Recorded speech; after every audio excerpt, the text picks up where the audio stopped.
On August 31st in Australia, history was made. There were rallies all over the country, in capital cities and in small towns, and it was against mass immigration. Now, it's happening all over the world. We aren't alone. This is a serious issue that many countries are facing. But what was historic is that there was 150, maybe 200,000 people across Australia rallying for the same reason, and that is we are against mass immigration because our economy cannot handle it. Australians are not being put first, and that is what we are rallying against.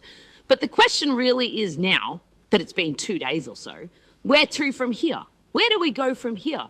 Well, the first thing I want to say is that if just 1% of the attendees of that rally were to get involved in mainstream politics, and that is joining a major party, we could actually run this country within 2 to 3 years. It's actually that easy, and it's hardly any energy. But more on that later. The other problem is that these events had a few issues. Now, they were organically grown and it was beautiful, but they were hijacked by the National Socialist Network, which is the Nazis. They call themselves Nazis. This isn't mainstream media propaganda. They literally are proud of being called racist or being called neo-Nazis. That's what they call themselves. So tens of thousands of people went to these events and they did not know that it was being run by Nazis. Everyone has a right to freedom of speech, including the neo-Nazis and the NSN. They have the right to have an event, to speak on stage, but the difference is they should tell people beforehand. They should be transparent about it, who's speaking, what the point of the rally is, etc. That didn't happen in this case. The organisers pretended that they were not associated with the NSN, but in fact, they actually were planning the whole time to give them the microphone. This is not okay, and we need to make sure that this doesn't happen again. Now, if the NSN want to have their own event and be transparent about it being their event with a poster with their logo and have all the speakers announced, that's totally fine. If people want to go to that event, that's their right. I have no issues with that at all. But it's being sneaky and lying to people, so you get all these people there and they don't know what they're there for, and they don't expect a Nazi to get on the stage and say what Nazis say, which is, pretty racist stuff. But anyway, I hope that reputable, experienced people who know how to run rallies safely with enough people in high-vis vests and things like that, and they liaise with police, and it's all above board, and they're transparent about who's speaking, etc.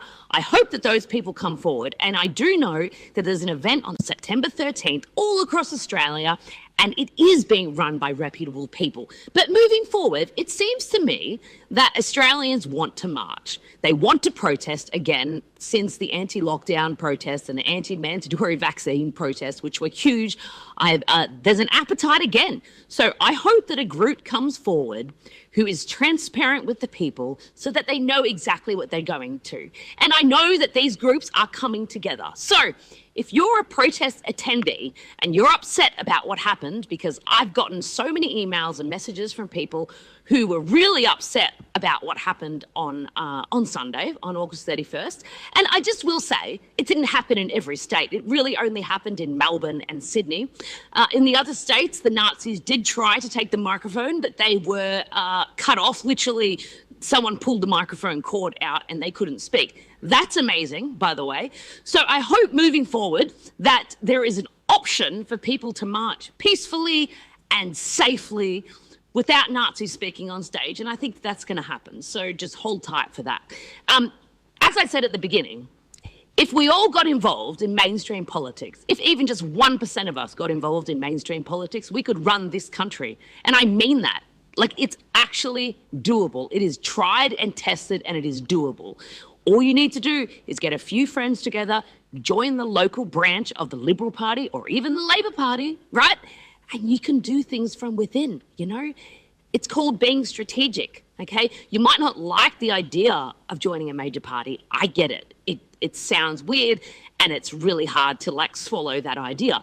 But if you know that it is for a longer-term goal, then you can do it. So I put together a really easy strategy at replacethem.com. So replacethem.com. Go there and you'll see the tips. It is super easy. This is organic. No one's organising it necessarily. It is literally just an idea that you can take on. So, in conclusion, let's get involved in mainstream politics, because if you want to change immigration policy, that is the way to do it. So go to replacethem.com, see the tips, join, and let's do it together. And secondly, if you're a protest attendee, rest assured, a group of people will come together to offer you regular rallies that are safe and transparent so that you can continue to wave your flag with pride, knowing that you're safe and you know exactly what's going to happen. So overall, it's really great to see that so many people are passionate about their country, and there's a lot that we can do with that. So regardless of anything that happened on the weekend, this is a great sign, and we have really great things ahead of us. So anyway, I'll see you guys in the next video.